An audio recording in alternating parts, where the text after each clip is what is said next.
prison de bonne mine n'a pas été forcément quelque chose de facile à mettre en place, puisqu'il y a eu des résultats.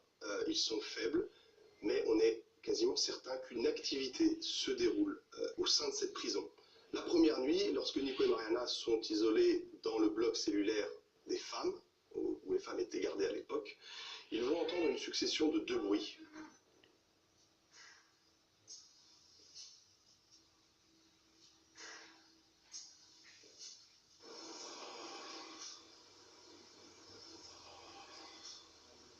À cet étage, il n'y a pas de fenêtre ou de grille d'aération, donc ce n'est pas à mettre sur le dos d'un courant d'air ou d'un phénomène quelconque. C'est vraiment une voix, une plainte qui veut peut-être rapprocher Nico, Mariana et l'équipe d'une zone, en tout cas d'une cellule où il a pu se passer quelque chose il y a quelques siècles, et l'impact qu'ils ont entendu, peut-être qu'il se trouvait aussi dans cette cellule.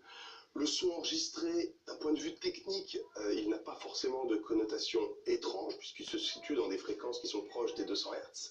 Mais ce qui est intéressant, c'est qu'il n'y a pas de résonance, il n'y a pas de réverbération, et qu'il est assez proche du micro. Et ça, c'est un point important à notifier, et qui peut-être nous amène sur la piste, en tout cas d'une entité qui était consciente, et qui a voulu attirer Nico et Mariana vers une cellule où il a pu se dérouler quelque chose il y a plusieurs siècles. La deuxième nuit, on va enregistrer des fluctuations assez étranges sur nos K2, principalement avec Denis, lorsque je suis dans le bloc cellulaire des femmes, et spécialement devant une cellule où il y avait des enfants, à l'époque, qui étaient gardés. Excuse-moi.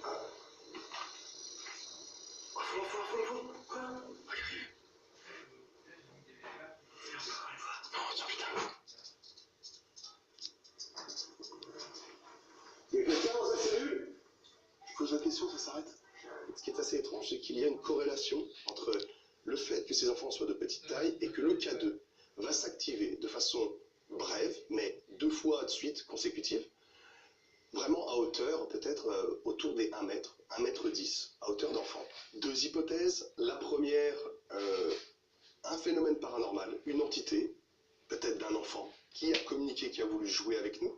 Ou alors la deuxième hypothèse, que nous, en tout cas l'équipe RIP, on a écarté, c'est le problème électrique, puisque la nuit, les circuits électriques sont coupés. Et donc, s'il n'y a pas de courant électrique dans un câble, il ne peut pas y avoir de fluctuations électromagnétiques ambiantes. Autre fait survenu, alors très intéressant parce que ça n'est jamais arrivé dans une autre enquête, c'est un phénomène olfactif.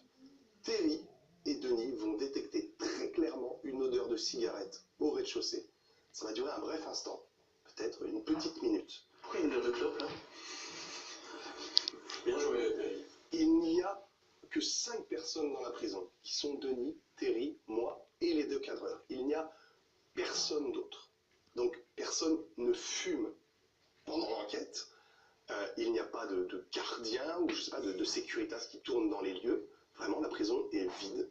On peut le mettre en corrélation avec le boom qui est survenu vraiment quelques minutes avant. Et le Poitiers qui est... Oh, c'est quoi ça? Dans certains cas de hantise ou de manifestation d'entité, certaines odeurs peuvent se faire ressentir. Et c'est vrai que l'odeur, si ça avait été une odeur, je sais pas, de violette ou de rose, ça aurait pu nous paraître assez bizarre au sein d'une prison. Mais là, une odeur de tabac, ça peut vraiment être lié à une manifestation consciente. Sauf qu'elle n'était pas due à l'allumage d'une cigarette comme on peut le faire maintenant, puisque l'odeur de cigarette, c'est quand même quelque chose de fort, ça persiste. Et là, c'était très volatile, ça a duré une minute, et puis ça a disparu. Cette belle prison de bonne mine est plutôt surprenante. Pour le premier point, c'est que normalement c'est un lieu extrêmement touristique. Et dans la plupart des lieux extrêmement touristiques, il ne se passe pas grand-chose. On émet une hypothèse que quand il y a beaucoup de monde qui visite un lieu, ça nettoie l'endroit et du coup, il n'y a plus rien.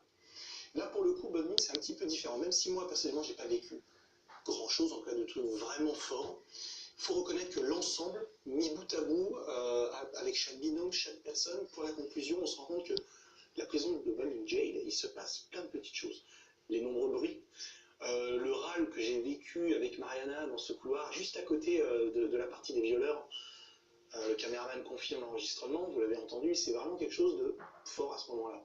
Denis et Antoine vivent aussi, eux, un moment assez unique, mais presque ils arrivent à démontrer l'existence d'enfants fantômes Les K2 s'affolent et se mettent en route lorsqu'ils sont à une sorte de hauteur, de taille d'enfant. Et l'un des autres points qui est extrêmement surprenant, je crois qu'on n'avait pas eu dans RIP depuis des années, c'est l'odeur. Cette odeur que Terry est vraiment marquée. Est-ce que c'est un ancien gardien qui avait l'habitude de fumer et on a eu une sorte de vieille mémoire olfactive? Possible. Est-ce que la prison de Bollinger est hantée? Comment répondre par autre chose que l'affirmatif après avoir vécu tous ces éléments-là?